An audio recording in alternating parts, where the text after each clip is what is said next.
even myself, when I left, and many times that I've left, and I've been offered to stay there on the other side many times. And I knew that means that the physical body dies. That's the point of no return.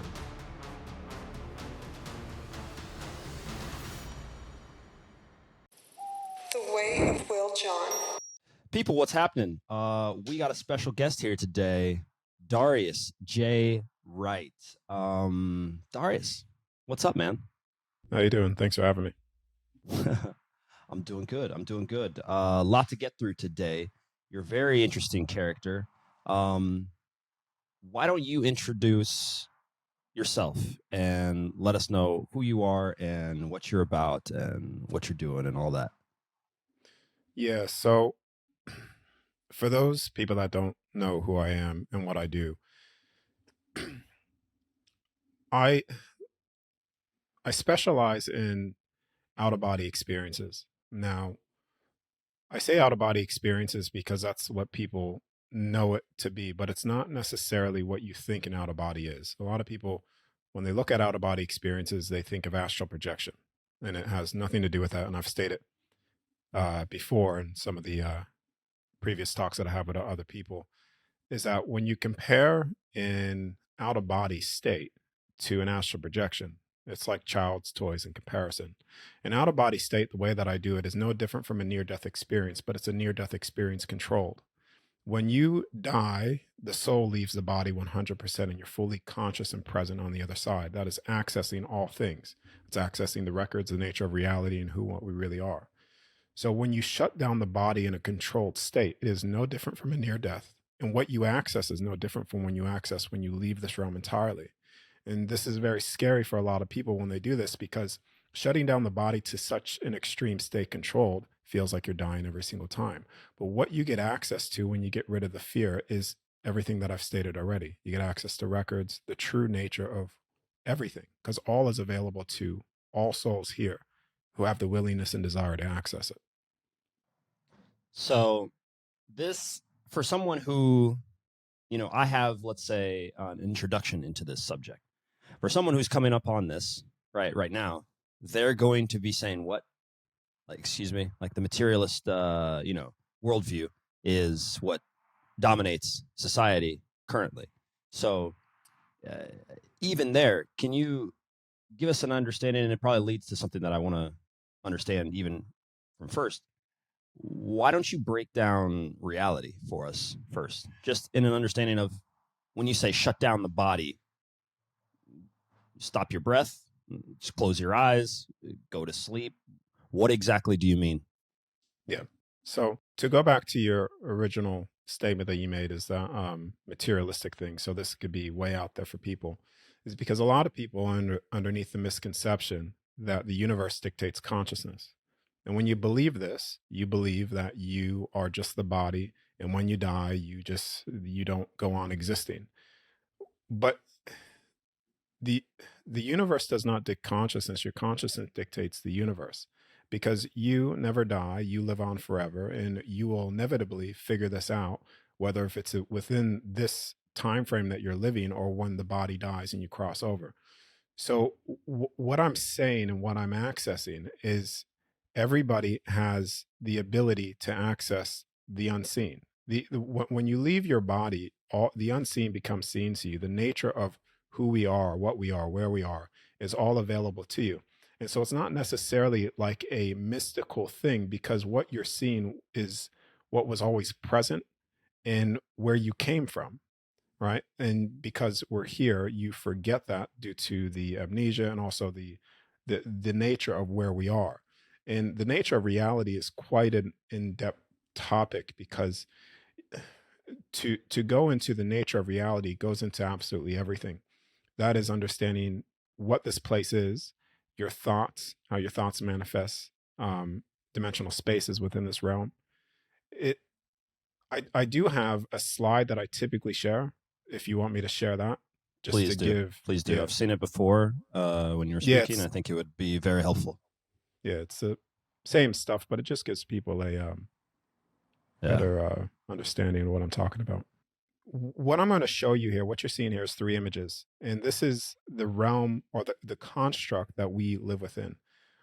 When you view or have been viewing where we live in the way that NASA tells you where we've been living, it's nothing the way it is. It actually is on the other side. When you are over on the other side, like I said before, everything is visible to you. We live within a construct, and this construct has realms, and those realms have dimensional spaces. So when you are out of your body and you're over on the other side, the image on the left here is essentially the construct, right? This is what it's viewed as the Godhead when you are completely out of what people call earth, right? Which this is just the earthly realm, which is an immovable, it's a fixed object. A lot of the things too, I want to say this as well, a lot of the things too that's written about in the religious texts, even though a lot of the religious texts are distorted now, are true in a lot of ways. And I say they're distorted because then they're filled with lies that get individuals and souls to not step into their fullest expression of self and power.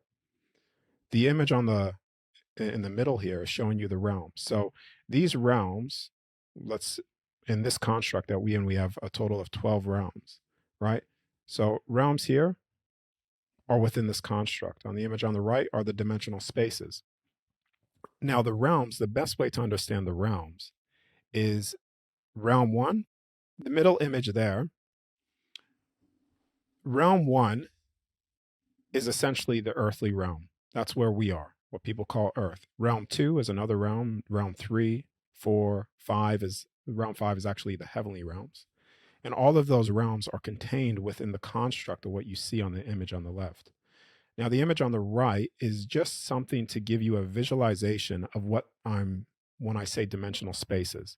So dimensional spaces there could be hundreds of thousands, if not million dimensional spaces within a single realm within this construct. And those dimensional spaces are created through thought forms. So what you think materializes a dimensional space within this realm that can be accessed when you leave the body.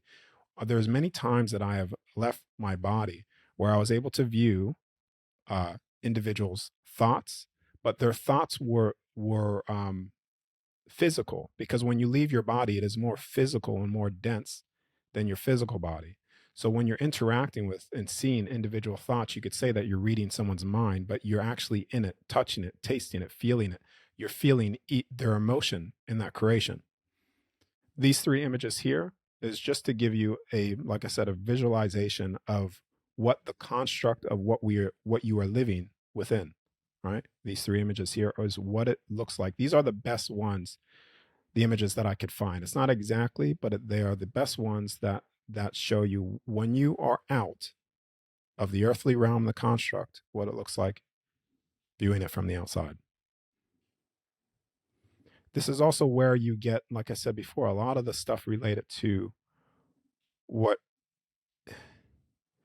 we are told to believe. Space is not really space the way that people say space is. And what's quite amazing is when you leave the body and you see this, there's a difference between hearing something from somebody else and seeing it for yourself. When you see it for yourself, you see it and you know it. It's 100% knowing to you what's real, right? When people say that we live within a ball, that is true. But this place is immovable, it is fixed, and it does have a firmament above it and a dome. This is where you get the core. The earthly realm does have a core, but it actually is a projection of a map on the moon as well. I mean, this is where we're getting pretty deep in topics, which may lose a couple of people. Now, to even illustrate this even further, right, to give you not just metaphysical Darius's experiences from the other side, to show you here, this is a video, right? When people think of comets and shooting, some anyways, not all, but some comets, some shooting stars, you'll see that the stars are fixed within the firmament above us, right? And I'll play this video here.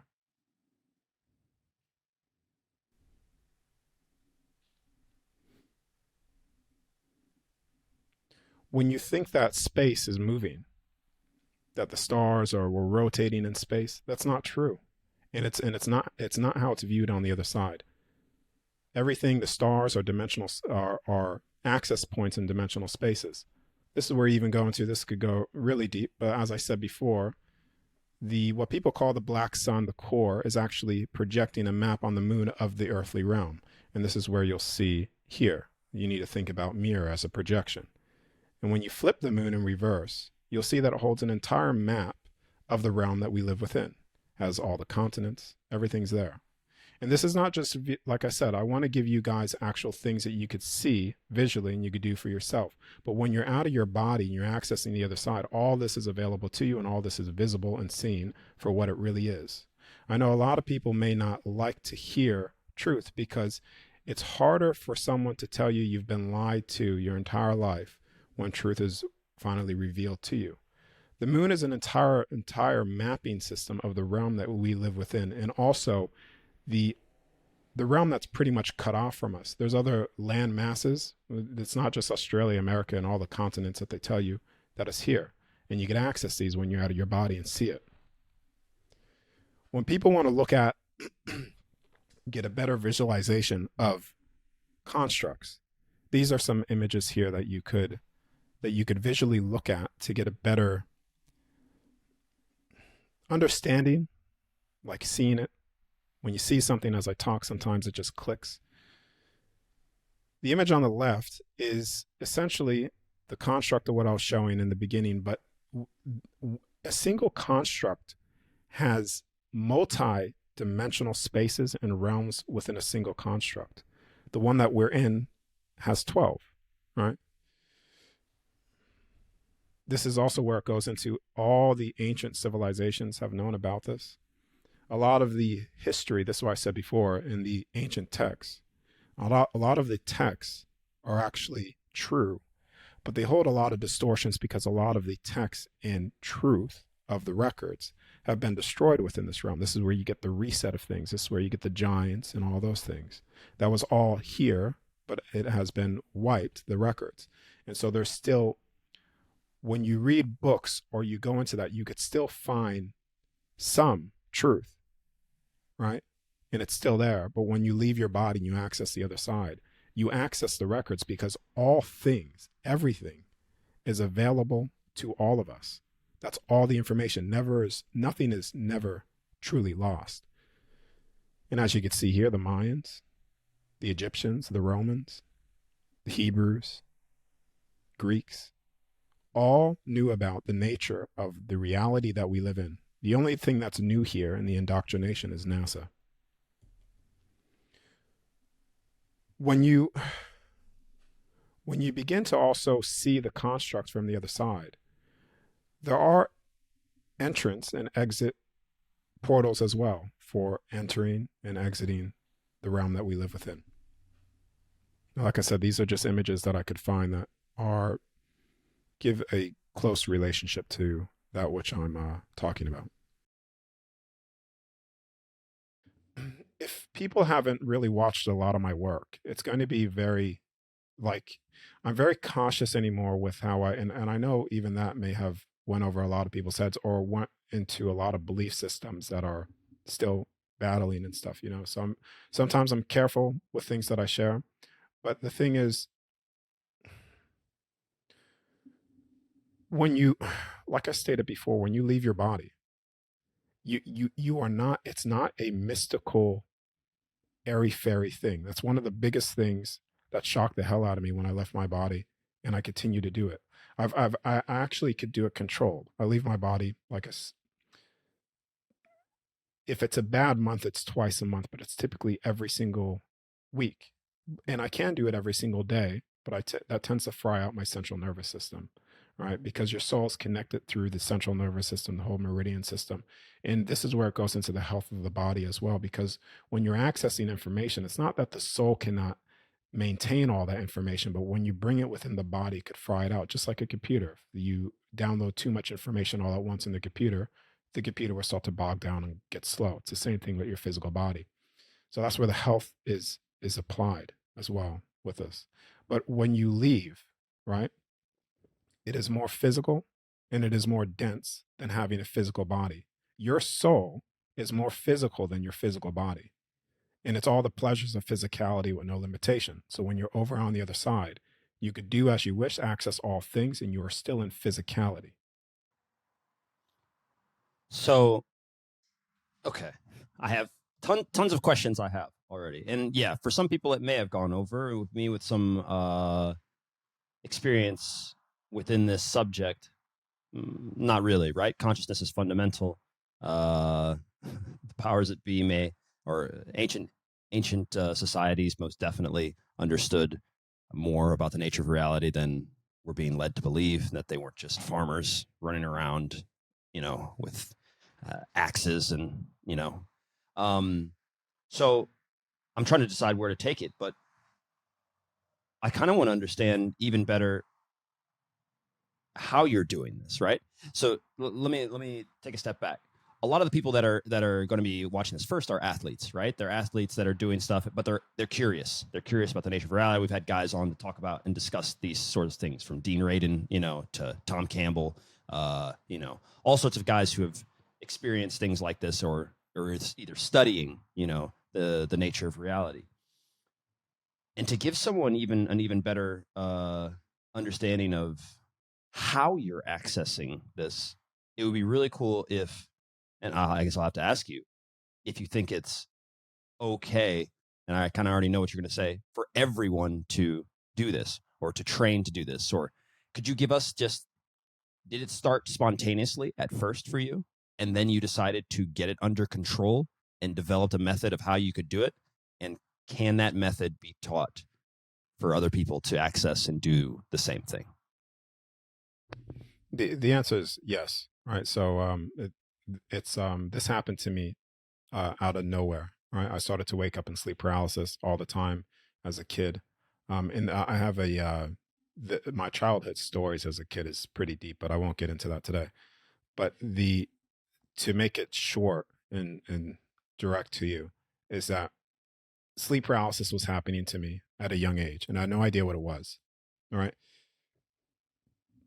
I always thought that when you're in sleep paralysis, people that experience it, they think that they are dying, right? Because that's what it feels like. You cannot breathe, you can't move, you're completely paralyzed, right?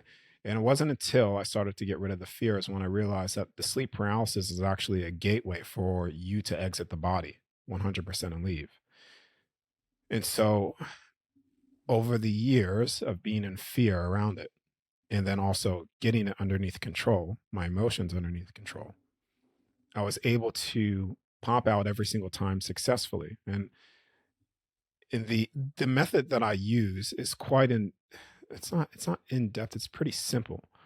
Um, and it's stuff that I teach people to do. Like I said, I've taught people how to do this, and they have done it successfully, right? But when you're in sleep paralysis, to give you a simplified version of it, when you're in sleep paralysis, what your brainwave, right, is in delta typically, right? So you're in deep, deep sleep. When you're in deep sleep, your magnetic field of the body is pretty much shut down to a very, very high degree, right? And at that point, if you know what you're doing, you could pop out of your body every single time. So you have sleep cycles, right? And this is the stuff that I started to look at to try to actually get information of not just I'm doing this, but actually, well, how am I doing this? What's actually taking place in the physical body? Every 90 minutes, when you go to sleep, your body typically enters delta deep sleep. Now, if you could time it correctly through a method the method that I teach, if you time it correctly, you could be awake and aware when your body is completely shut down. And it's foreign for people to feel this because when their body's shut down, they're asleep. They're not consciously aware of it, right? But when you are aware, when you're in that state of sleep paralysis through timing the sleep cycles, you will 100% feel like you're dying. Your body will enter sleep paralysis. And if you get rid of the fear of death and get rid of the fear of a lot of things, you will begin to exit your body and you will leave. And when you exit your body, you will stand up. And when you stand up, you'll look back, you look at your bed and you'll see your body sleeping on the bed. But the interesting thing too, is that when you look at your soul, your hands, the body that you're within, Your soul holds a temporary imprint of your physical body, so it's going to look exactly the same. Not only exactly the same, but it's going to be physical and dense. It's going to be more real than the body that you just left. And this is instantly when you experience that, there's a thing that shifts within you that instantly you realize that you live on forever and consciousness exists outside of the body.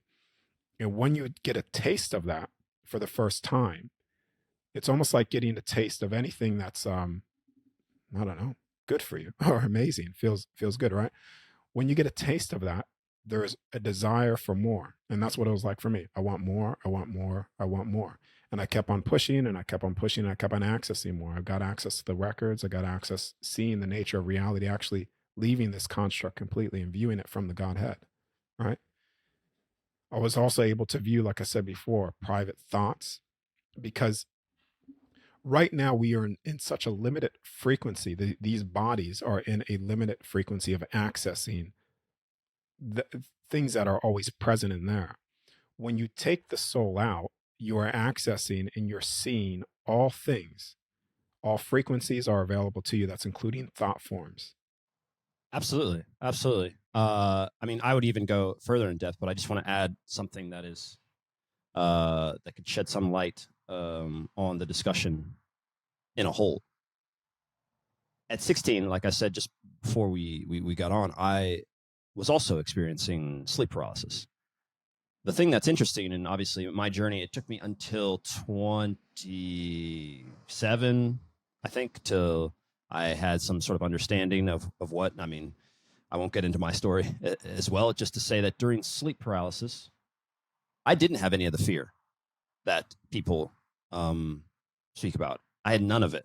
I had some confusion and some bewilderment, and but I had no fear as to say what. At the same time, I did have a bit of, let's say, tension.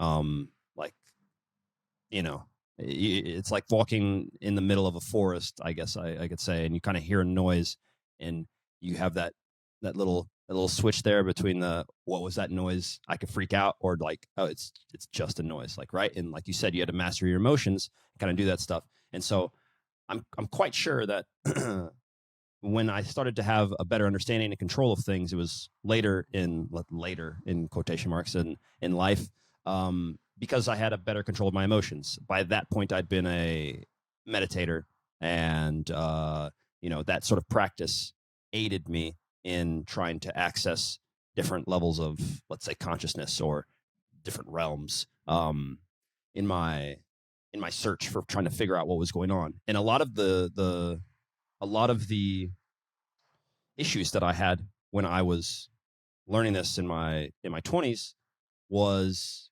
first getting over the fact that any of this was real, right?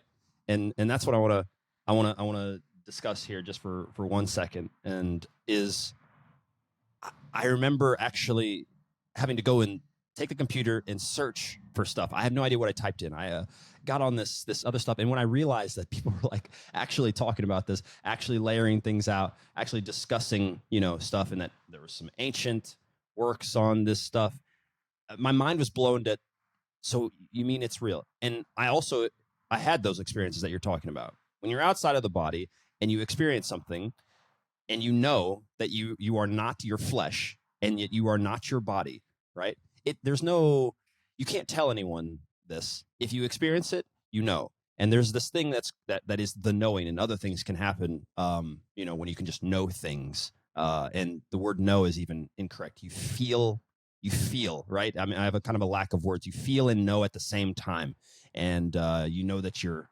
right, what you're experiencing. And so, because I had to get over just what is the current understanding of reality, I kind of want to ask you about how we are in this place in society right now where, do you believe that it's being controlled and hidden and kept away?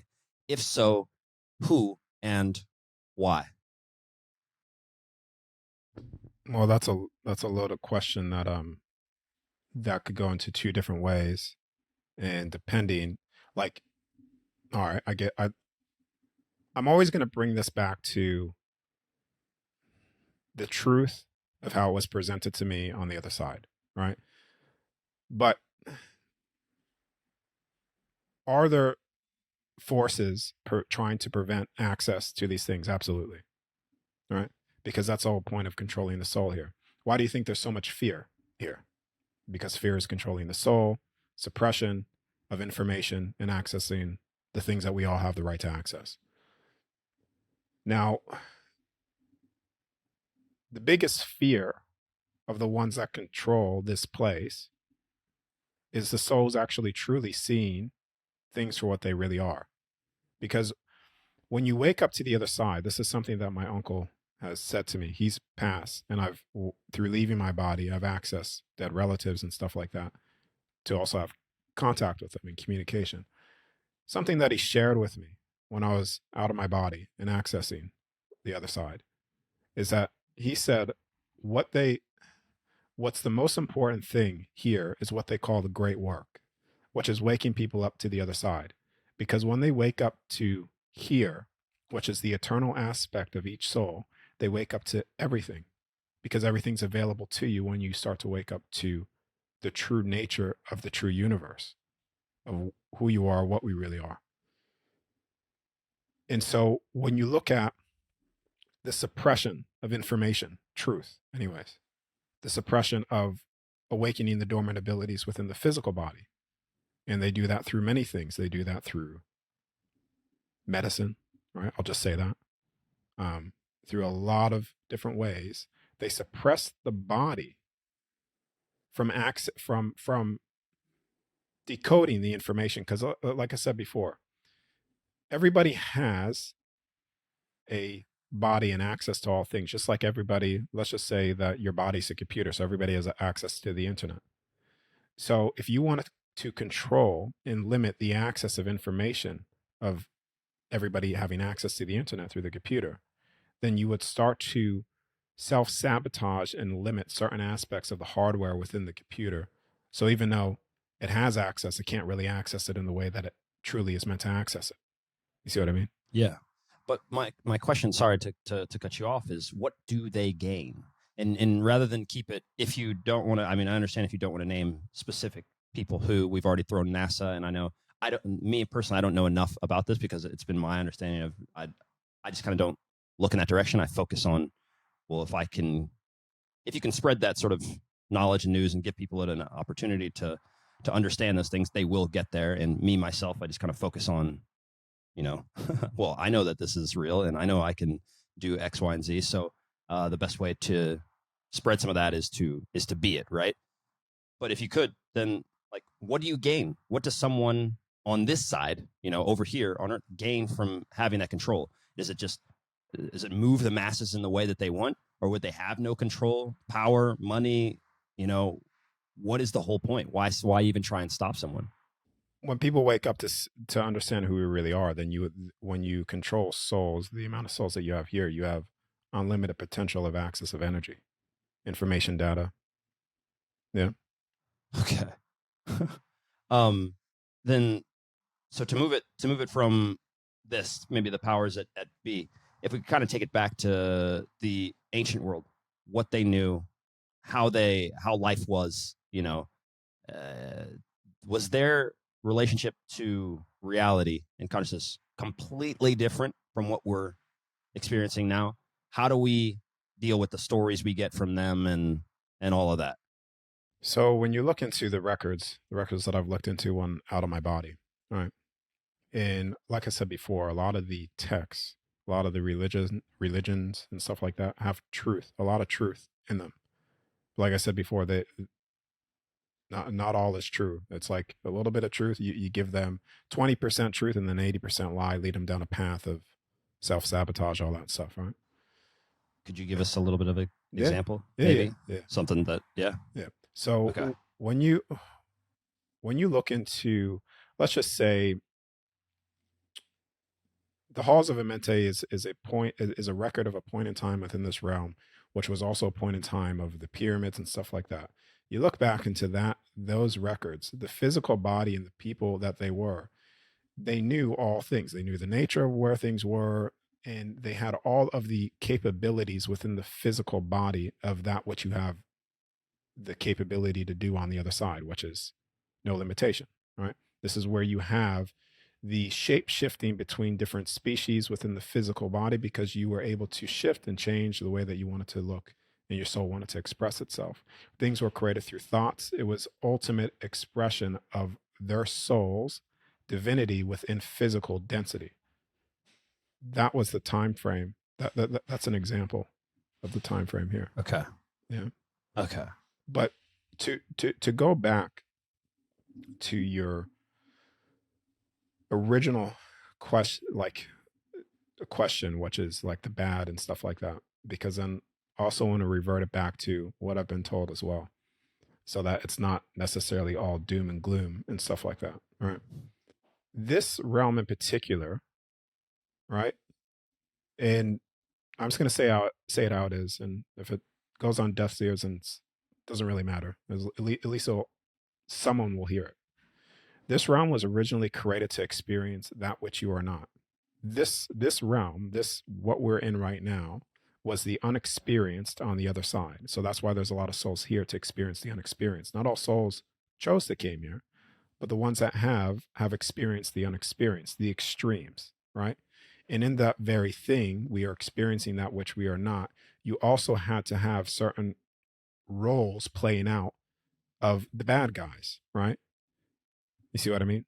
Yeah. Because at the end of the day, there really is no such thing as a good or bad thing. It's just an experience. And that experience gives you a certain perceptional wisdom that could have not been birthed unless it was experienced. And so I completely understand what you are saying. What I'm even hung up on, which I find interesting for a lot of people, is that one of the most and greatest philosophical questions that we continue to turn back to is the truth of, is there goodness and is there evil, right? Is there a true good and a true evil, right? And we live in a time now where it's tough for people to understand, possibly, where they take their morals from. We can't be said to have taken our morals from the Bible or church or any of these things. So when people are looking for a moral compass on where to go and what to do, and to hear there's no good or bad, there's just an experience. How come I don't choose to do something bad? How come it feels bad to do something bad? Is that conditioning, or should I? You see where I'm going with this? I do.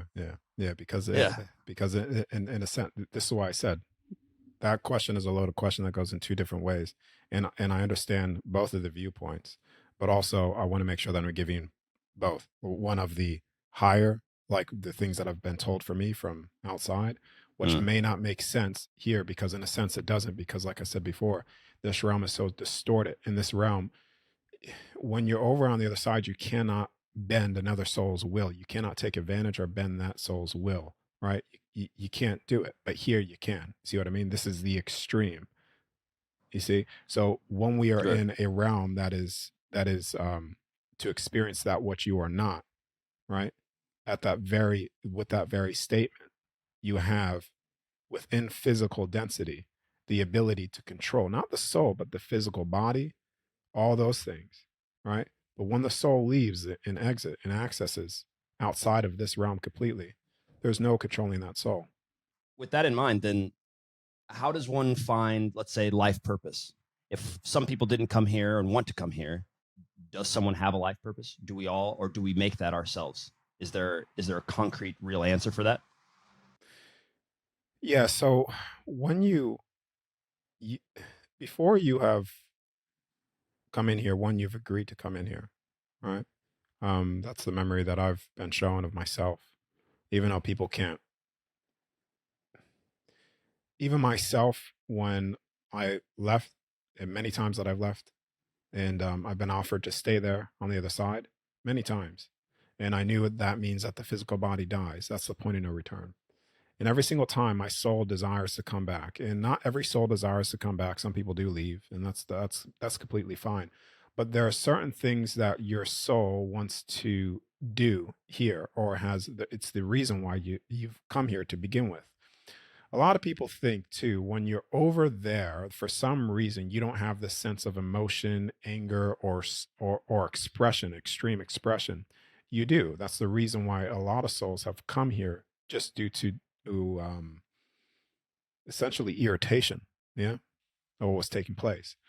Now, when souls choose to experience something, and to answer the question, how do you find your path? It's easy to find your path when you start fully expressing yourself honestly and completely. And the reason why people don't do that, and when you really think about it, is because they're afraid of being judged. So when people cross over to the other side, you hear a lot of near death people cross over to the other side. The reason why they say they were bathed in unconditional love, it's not necessarily that they were bathed in unconditional love the way that they think. It's because they were not being judged for their soul expression. There is no judgment, because you cannot have unconditional love with a judgment. So when you go through your life here and trying to figure out your purpose and what you're supposed to do, it's tuning into your intuition, the thing that people shut down, the instinct of what feels good. Because what feels good, like you said before, well, why don't I just do something that feels bad naturally? Because naturally you're not tuning into your soul's fullest expression of who you are. Otherwise, that's why you feel different, right? So when you tune into that, you just do that, you'll start walking in a path of doing things that may not even make sense to you, but you're doing it based off your soul's integrity, walking in integrity. Yeah. So then what about, or what to think of the concept of karma that we've derived? No, there's no karma. You you cannot have. There's That's no, controversial, no, for people. yeah. I know. I like the way you said it, though. Yeah, I But know. yeah, It's and this is the thing, right? I'm not necessarily here to be liked. I'm just here to share the truth of what it is from the other side. And who that reaches, who it doesn't really matter to me, as long as it reaches the people that it's supposed to. Karma, no, there's no such thing as karma. That is a great way to put a soul into fear of constantly thinking that they are going to be looped forever, for eternity, all those things, right? You need to deal with this, deal with that. There is no judgment on the other side. The very fact of karma means that there's a judgment on the other side of some form. You are the only one that judges yourself. The unforgivable sin is a sin that you cannot forgive yourself for. And there's no one when you leave on the other side that is there to judge you for your actions or what you have done here. You judge yourself because you access all things again. You remember all things again. You're able to view your actions from your, you could say, higher perspective. And you are the ultimate judger. There's no karma or any of that stuff, which then is going to put you into eternal damnation and any of that. That's bull. right. I mean, at its core, right? I think that most people intuitively feel that there might be something off with that. However, the conditioning is strong, right? I mean, the way things are and the way things are set now, it's incredibly strong and incredibly hard for people to kind of break out of that. Well, let me ask you this. Just ask you this, so that most importantly, people could ask this to themselves. How could you have unconditional love with a judgment? Yeah, it's tough to put them both together. They seem incompatible, right? Just they go hand if it's in unconditional, hand. then Yeah. you can't. Yeah. You can't. It's almost you can't like judge me for what it is. Yeah, it's almost like you cannot have ultimate expression of freedom with a limitation, just like you cannot have unconditional love with a judgment. They go hand in hand. And Right. those are actually the unchangeable and unbreakable laws of the universe, which never change based off people's perceptions. People have a lot of perceptual truth, and that's what they're basing their reality on, based on their perception, which changes moment to moment. And even right now, the people that have listened thus far to this video, their perception would have changed just a fraction or a lot, doesn't matter. But the very fact that the perception has changed, their truth has changed. There are unbreakable and unchangeable things in this universe that will never change regardless of how you feel. And like you said, that you've changed the perception, and that you, whether it's small or little, I mean, that's the goal. That's a partial goal, let's say, of the podcast in and of itself. I mean, I am not shy about telling people when they ask me to have this person on, that person on, that the podcast is not for them. The podcast is for me to learn, and that's it. I hope that you learn something more, and I hope that it changes the way that you look at reality. And that's why we have people, especially interesting people like you, on. and I want to turn slightly hard turn left to talk about something that I also find fascinating. Are you aware of who Tom Campbell is? Yeah, I've looked at him before. So someone actually forwarded me a video of him. Okay. And we had him on, and so he's a guy who has delved. He's a consciousness researcher and a former NASA physicist, also. And I asked him a question about time travel, and so his answer was interesting. I'm curious for you. Can a human time travel, whether that be through consciousness, can they affect the future or the past, their own past, or the past for humanity at large? What have you found, or what do you understand about time travel just in general? Well, yes, it's true. It's not necessarily, I mean, it wasn't presented to me as time travel, but how they view time on the other side is all happening all at once, right? So past, present, and future is in a state of all happening. And the best way, when I was out of my body, a female being came to me and she showed it to me this way, which was the best way to actually visualize it and see it. How we experience time here this is what she said, right? She had a deck of cards when I was out of my body on the other side. And she said, how you experience time here is in this fashion. She took the deck of cards, spread them all out on the table, and she said, you skip from this card to this card to this card to this card. It's event driven. Yeah. This. And she said, this is how we view time. She took all those cards, stacked them all together, and you look straight down and you could see all events, all things happening all at once.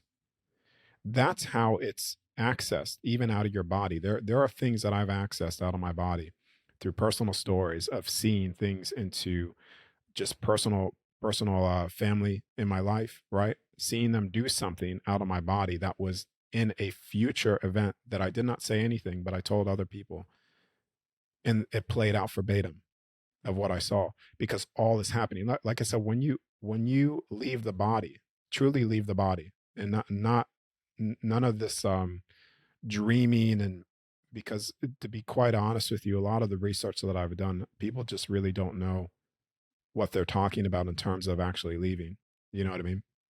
Because when you properly separate that, yeah, separate that astral projection, that lucid dreaming, from what you're doing. Exactly. Because it seems like there's three. Because even within the astral projection and lucid dreaming, some people believe those two are the same. No. And so it leaves us with this, I don't know, like, can you explain that? So a near-death experience and an out-of-body experience are like this. They are married together. Like I said, an out-of-body experience is a near-death experience controlled. But the dream and astral, particularly the dream, typically and mostly you're accessing your dimensional space, your field. So this is where you go into, you're accessing your thought forms, potential timelines. This is why sometimes when you're having a dream, you could end up seeing potential in your close circle, like family, relatives, potential future events taking place. And sometimes people experience this and they're like, oh, I saw this and into the future. And then a week or the day prior, that takes place because you are accessing your thoughts and potential time events within the dream space.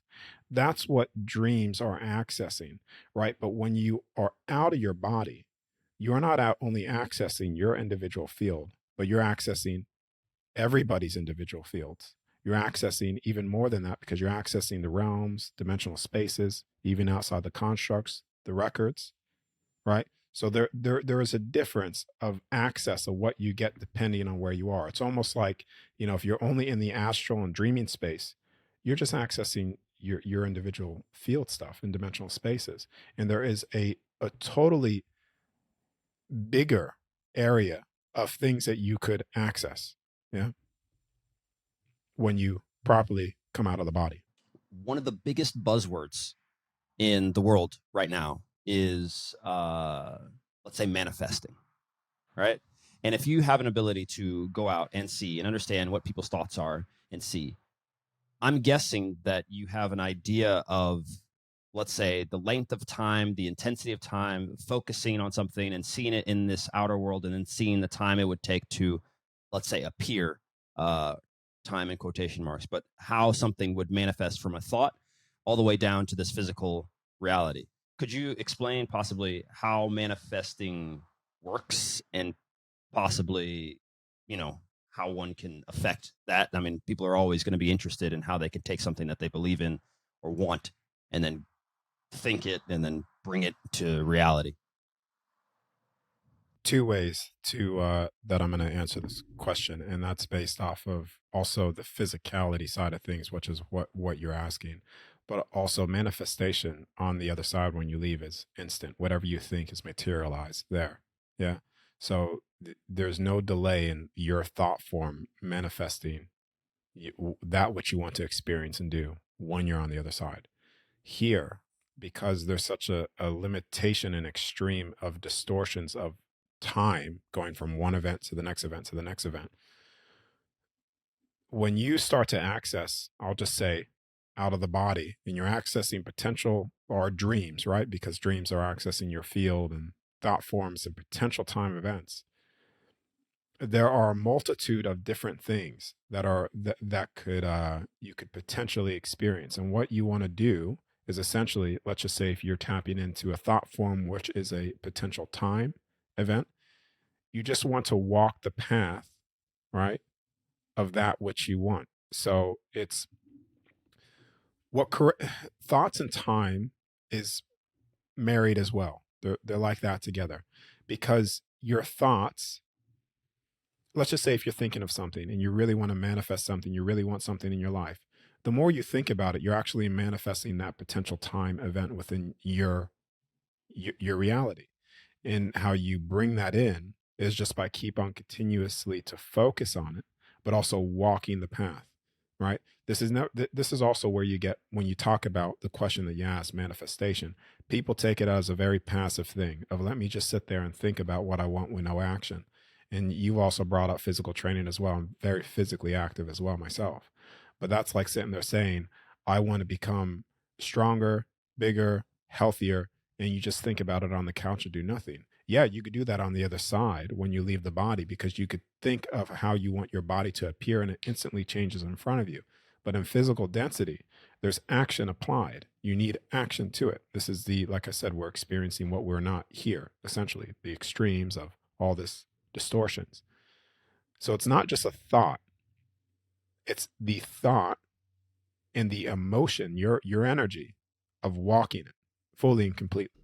So it's to have the thought, it's to continue within the thought, let's say, as if it's real, and then taking actions within this physical world towards that thought, Yeah, right? I mean, yeah, just walking it, literally walking, yeah, literally walking the path. Because right now, this is the limitation of individuals, like, expression of what they think they can access and do within their life, right? There are a multitude of different time events, thought forms in your field that you can access and bring into your physical life, but you need to walk the path. There's no difference, like, let's go into you owning a business versus you struggling or whatever, right? Like the polar extremes. So what's the difference there? Someone is walking the path and taking action, and the other one is continues to stay in a state of victim of a victim. And that energy of victim all the time, what are you doing? You're constantly projecting that frequency, that energy. So therefore, you're walking the path of victim, and you will constantly experience things to be a victim of. It's the same thing when you hear of, like, a better way to even explain this further. When people constantly try to heal themselves and they're like, I need to heal this, heal that, they're constantly manifesting something within their body to be healed. So that they're actually creating the very illness by constantly focusing on healing themselves, right? So what you focus on, your thoughts, the more you walk that path and the more you keep it in your vision, tunnel vision, you're gonna experience that, good or bad. right. Yeah. And so, I mean, it's a call to be aware, not just of what you're thinking, but how you feel about those thoughts. And as well, we've talked a lot about fear here. And I know that, let's say in my own personal journey, getting rid of any sort of fear of anything will not only regardless of if you have any, if you want anything in your life, living without fear and having this freedom of knowing that, it's very linked to confidence to me. And the reason I say that is because so many players and so many guys that are around, that play any of the sports, but really football or soccer here, so many guys have issues with anxiety before games, or they play okay in training, and then when people are looking at them, this, and it's all fear-based. And they've all created some sort of, dichotomy between training and games, why there's nothing changes. Ball is the same. You're kicking it. Everything's the same. There's just some sort of weird dichotomy that happens between people, and they distinguish this, right? When you wipe fear, everything comes to the surface. Moves and skills and things and more, right? You always exceed what you thought you could do once fear is wiped away, because that's the thing that's limiting you from bringing stuff into reality. And so I correlate that to people in their greater lives wiping away that fear and then being able to manifest something that is, truly, truly great. I wanted to ask you about, because this is another buzzword, where do you stand with the current AI trend and how this is affecting us and what it's going to do for humanity over the course of whatever? Is it just technology? Is it a problem? Is it a good thing? How do you see it? AI has no influence on is no greater than the soul. I think a lot of people are underneath the misconception that AI.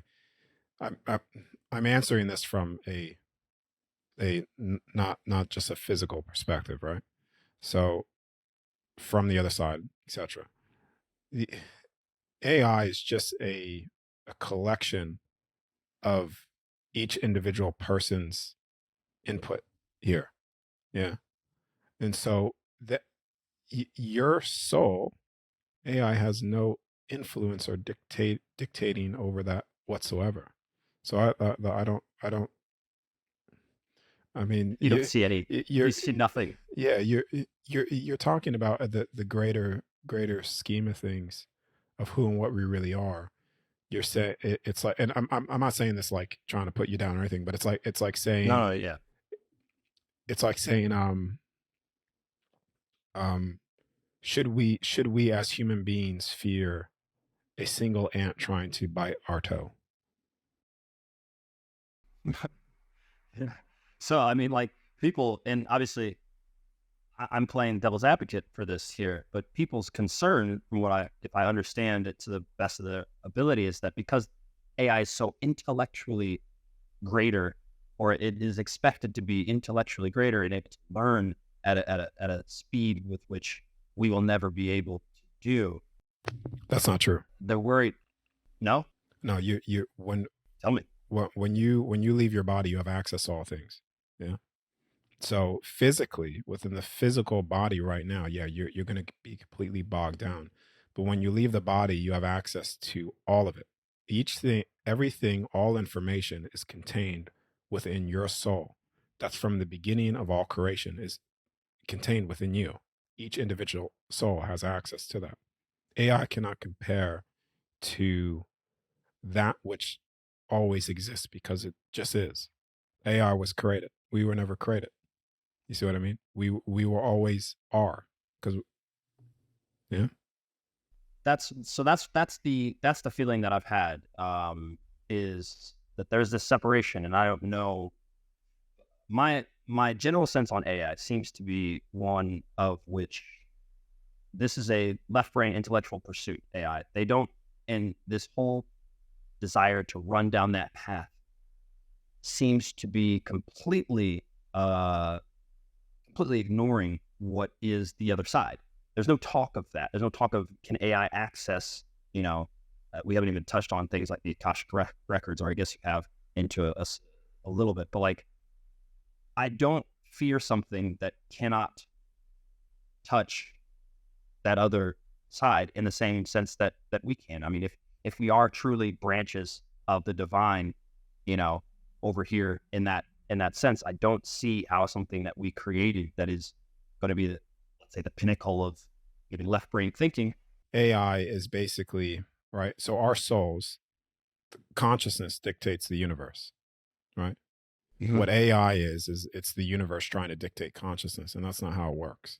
So AI could constantly try to dictate consciousness, but it will never succeed because we, each individual soul, we dictate the universe. Consciousness dictates the universe. We create, we manifest constructs, realms, dimensional spaces. We create with our thoughts on the other side and materialize that into an experience. AI is trying, what you're talking about is exactly what I said, is the universe trying to dictate consciousness, which will never happen. Right. Doesn't that present a problem, though, for us as a society? I mean, trying to move in that direction. I have this fear of, I mean, I've watched and I think it's a don't know distraction. Yeah. Okay. Yeah. It is. It's got to be a distraction. I mean, just like everything and anything could be, though, right? I mean, it just seems the level of focus, deep analytical thinking, desire to connect with nature. I think that I think that you were thinking that I was supporting AI. Yeah. But No. yeah. Okay. Because all forms of technology is pretty much a dumbed down version of that which we can naturally do. You see what I mean? And I've thought that, right? Because if one person can do it, all can do these things, right? And also, I had a discussion with Dr. Stephen Greer, who's right now involved in, obviously, this whole UFO thing is out and about right now. But I asked him a question about technology, and I'm going to ask you the same thing before we start to finish up here.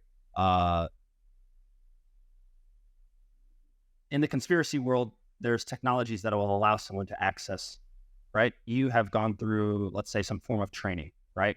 I as well have, took me a while to figure out, and I'm still on that path, learning how to, keep my connection and do all the stuff that you can do in meditation, etc. But there's supposedly technologies, and people are constantly trying to develop technologies that will allow someone who, let's say, is completely ignorant of something that could happen in the other world or an altered state of consciousness, and then put them in that state so that they can now experience that.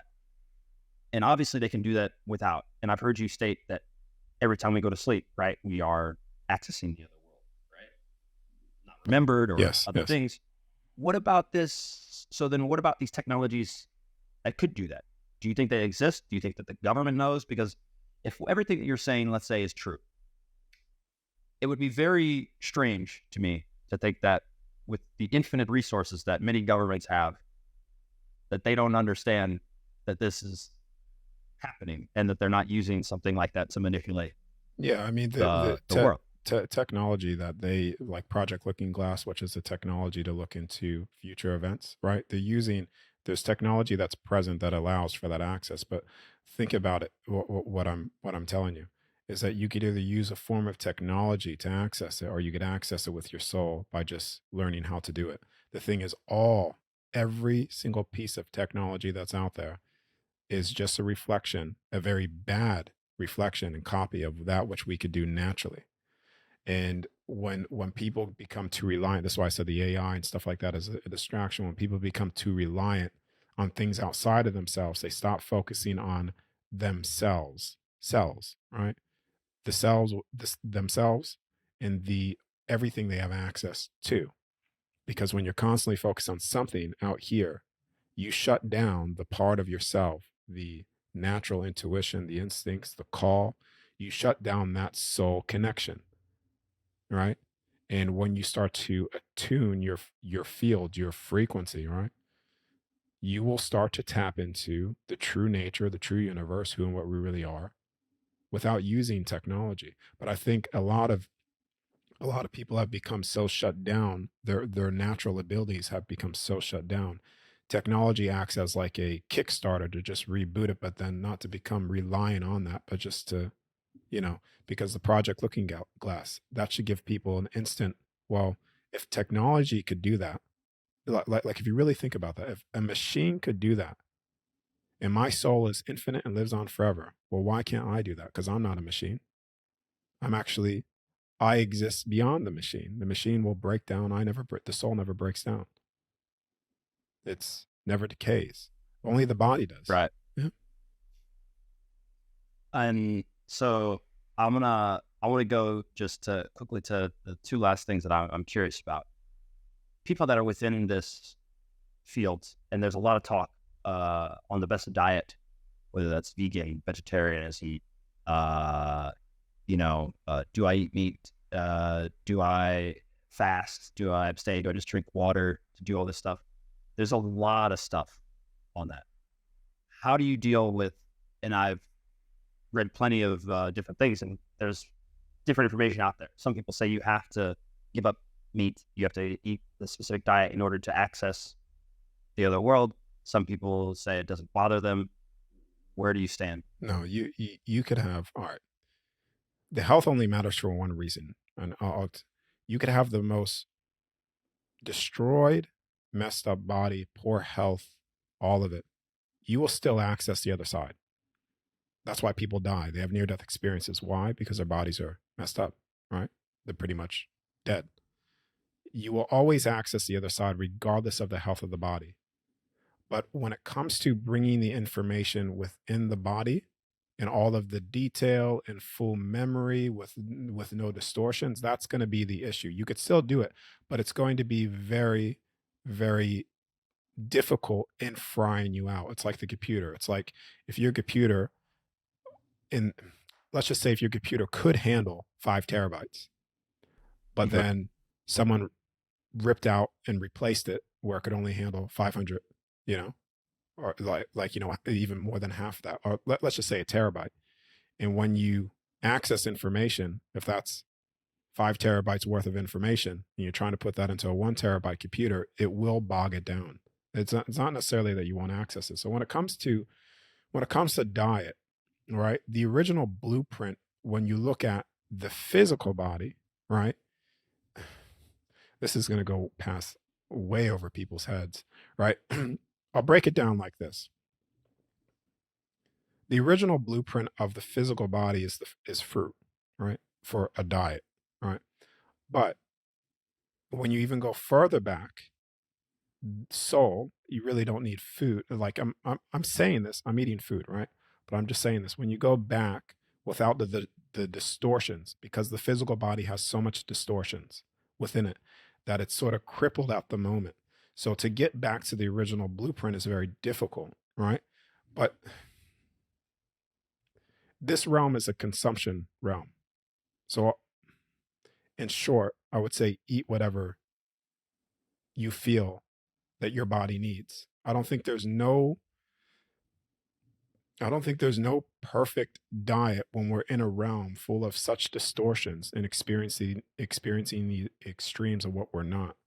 I think what a lot of people, when they say don't eat meat or don't do this or don't do that or you won't access this, these are people that clearly have not accessed the other side, because you would know that that's not true. Just like you would know the unchangeable and unbreakable laws of the universe. There's certain things when you leave and you see things that is a universal truth, right? So eat what you feel your body needs, right? That's meat, non-meat. And if you really want to go into diet, right? I would recommend people to look up the word bioavailability. And you'll see a lot of the vegetables are not even bioavailable to the human body. They're not even properly absorbed. The nutrition, the minerals are not even absorbed into the body properly. And so you're eating things that are actually causing a lot of the illnesses within your body too, through just constantly eating a lot of vegetables and stuff. That's research that I've done related to this. So just to keep it short, I would say look at that as well. I mean, that question goes into so many different things depending on the consciousness of where you're at. You know what I mean? Yeah, well, that's the way it is, right? I mean, there's that funny, I think, quote from Guy Ritchie who said you can glean what you can glean when you're ready to, to take what you can from it, right? And so it's like your consciousness level will dictate what you can get. But funny enough, on the vegetable thing, we just had on a nutritionist guy who's, and everything, he just like you guys preface what you're about to say with the same warning, because I don't know if he used the word bioavailability, but he's basically like vegetables aren't, certain, he's going down this route because he knows that everyone has been taught eat your vegetables, do this. Yeah, see, Uh, this is what, like I said, I'm actually very careful with how I say things anymore, because it's like the it needs to be shared direct, but also in a way that because you're up against so many belief systems that are in a not necessarily true, because it's been, yeah, it's a hard one to really say, because I could say the original blueprint of this physical body, paradise on earth. The body doesn't need food to survive, because your soul, your energy, the consciousness is fueling the body. But that concept of the truth of that direct answer will go over people's head and being like, well, I need something. And then I could say, well, right. the next blueprint would be fruit for the human body, right? And then the more distorted that you get, well, you know, then Yeah. then we look into other things. You see what I mean? Yeah. No, it's a very tough concept, I know, for somebody who's first. It's like bite-sized chunks. That's the best way, right? Take a Yeah. little bite-sized chunk, keep unraveling this thing, and as you'll see, and you said earlier, and I don't remember exactly what, but people were at this being lied to. Let's say, I think you were touching on that, and so I think things, and I don't know if this is just from my vantage point, right? One can never be too sure, but it seems like things are changing, but because there's a less of a belief in, let's say, the mainstream standard way of thinking or putting things out. People are starting to question, let's say, and the internet played a huge role in that. And so when people find out that one thing that they were told definitely isn't right, they start to go look for it. As long as they're on that path and they stay open, you start to go look for other places where they said this is for sure 100% true. We wouldn't lie to you about this one, and then they find out that's not the case, and then it unravels, and you feel like, what did you guys like? What sort of system are we living in? Where no one talks about truth, or Yeah. That's why I said, for like, because I'm still right. I'm not saying I'm not eating. I'm eating. Right. right? But I'm just saying, without all the distortions, the original blueprint of this body is it doesn't need food to survive, because it's the soul's fueling it, right? But because we are in such distorted layers, I would recommend people to look at bioavailability and actually start looking up certain foods that you're eating, right? Look, you could look at a list of vegetables that you're eating. Is this actually bioavailable? You find out a good portion of them are actually not, and you're eating them, and it's actually causing a lot of the deficiencies within your body. Yeah. It's a fascinating subject. Last thing I before mean, we get out, there's the last, I just want to say this, the last time I've eaten a vegetable is very, very long time. It's forever ago. Yeah, yeah. long time.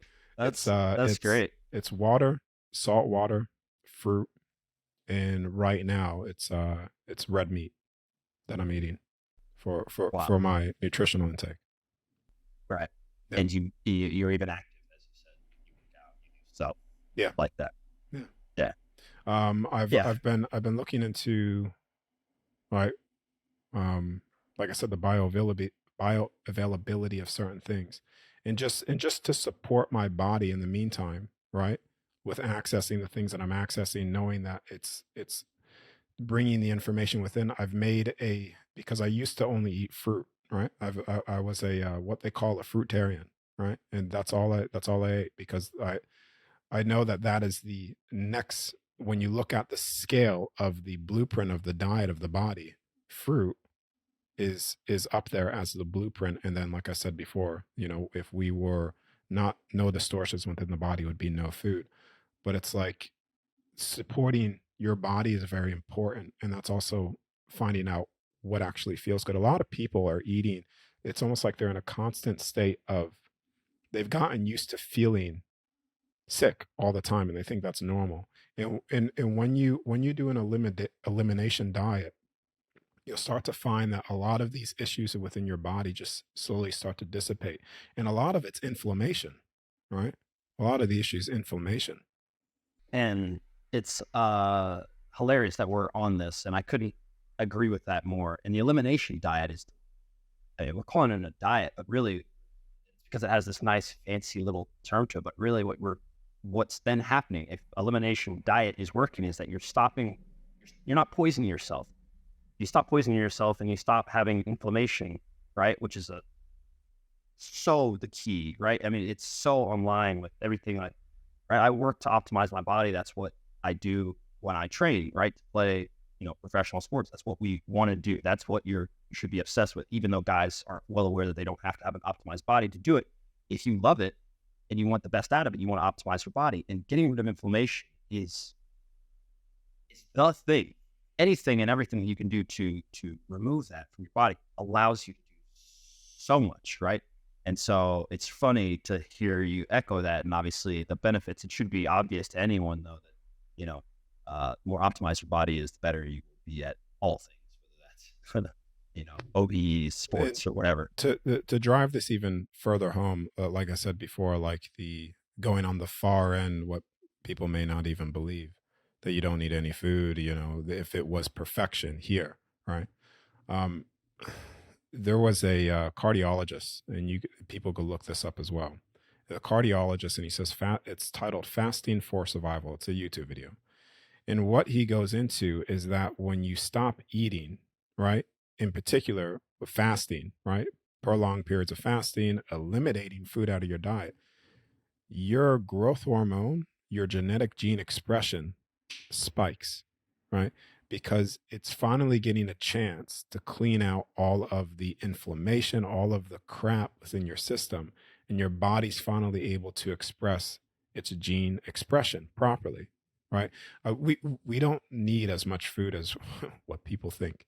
I only eat like once a day, and it's pretty much what I stated. And like I said, I used to just eat fruit, but now, particularly this whole year, I've been doing that in particular with the meat and stuff, and animal fat, because my body needs it. My central nervous system needs it. Yeah. I mean, I've stumbled onto that completely. I've never seen that. I didn't see all the interesting studies. I know fasting has become a stuff. When I'm in the off season, I eat basically once a day. And it's very similar to what you're eating. When the season comes on and when things are getting, of course, I don't starve myself. I don't think, I just want to eat one meal a day. I end up eating more. I do. I eat a ton more, actually, right? During preseason, I'm just, trying to eat the whole cow raw, bro. Like I'm just, and so, but like when the off season is off and I'm just living, let's say a normal in that sense life, I eat once a day, and I'll fast throughout the mornings. I'll even work out on an empty something. I feel great. It feels great. That's just me, right? So Yeah, no, it's. I know we're on the diet. We're probably on the diet longer than what I want to be on the diet for. But and the people that find it interesting, not. Yeah, but I know that the reason why you asked it is because your audience finds it, they want answers to it. And I mean, you're probably already, with what I've provided already and other things, like I said, bioavailability. But fasting is important. But anytime when you get into diet, right? I don't like that word, but anytime you get into that, anything that is done where you think, when I say I eat once a day, right? Where you think you have to eat once a day, and it's too much. It's like, this is why I said in the beginning, you have to listen to your body first and foremost, and start an elimination diet and just listen to it. If I want something, eat it. Yeah. Last question, which has nothing to do with diet, of course, but is on the South Pole or Antarctica. What the hell's going on? For those of you that don't know about this conspiracy, there's always, some people say that go to the center of the Earth there. Maybe that one's the North Pole. In any case, there's testing going on. There's always a new conspiracy for what's going on at the South Pole. I don't know if you have anything to shed light on that at all, or that you've seen, or maybe you have some sort of understanding. The original image that I shared with the nature of reality, I don't know if I could share it again. Hold on. All right, let's see.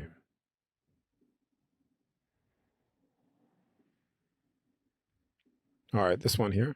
So you should see the image on the left, on the right-hand side. Yeah. So the center of this realm, there is an opening, and that's what people call inner earth, right? And there's a core down there. That core also what I have come to and also seen as well is what also some people consider the black sun and all that as well.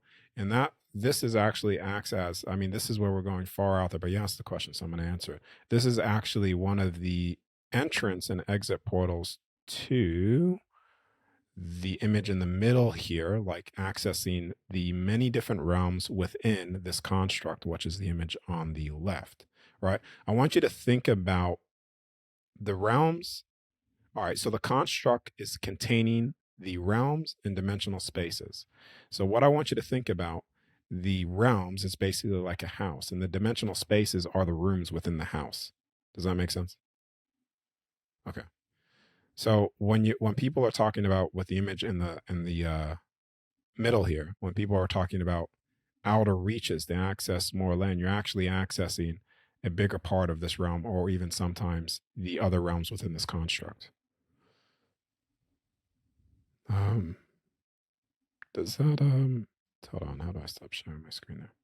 Does that answer? I mean, this is that there's so much information to go into that related to this that like I said, I'm cautious of what I share anymore, just due to the simple fact that like I could give it in little pieces just so people could actually just become aware, because if it's way too much, way too hard, and it's all right there, it's just like goes over the head, and you actually don't even hear just the basics of it.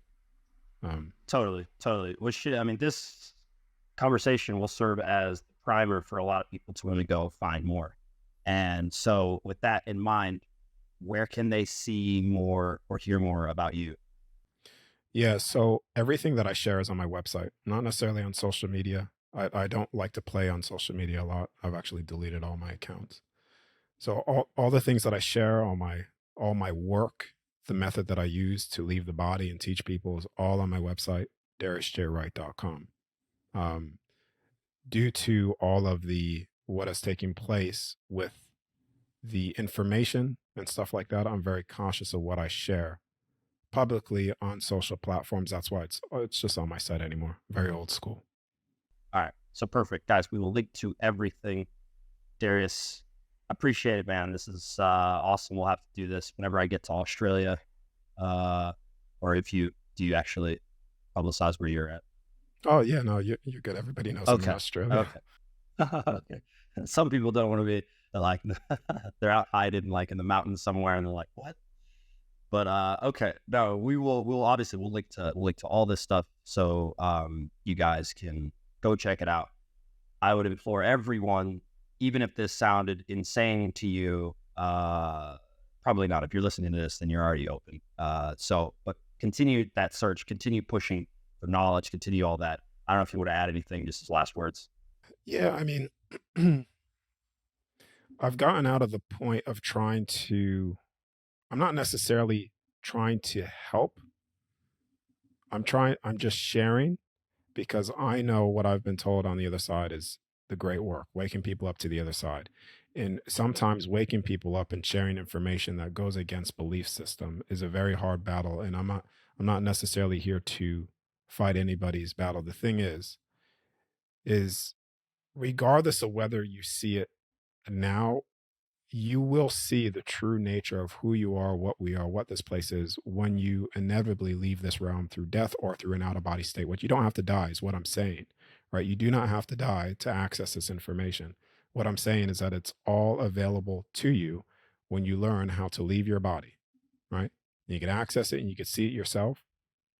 And seeing these things for yourself is even to this day, it puts me into shock, some of the things that I see. That like I said before, sometimes I don't even share it because it's not even going to be heard. Yeah. Perfect words to end on. Guys, check everything out. We will link. And Darius, thanks again, man. Yeah, thanks for having me.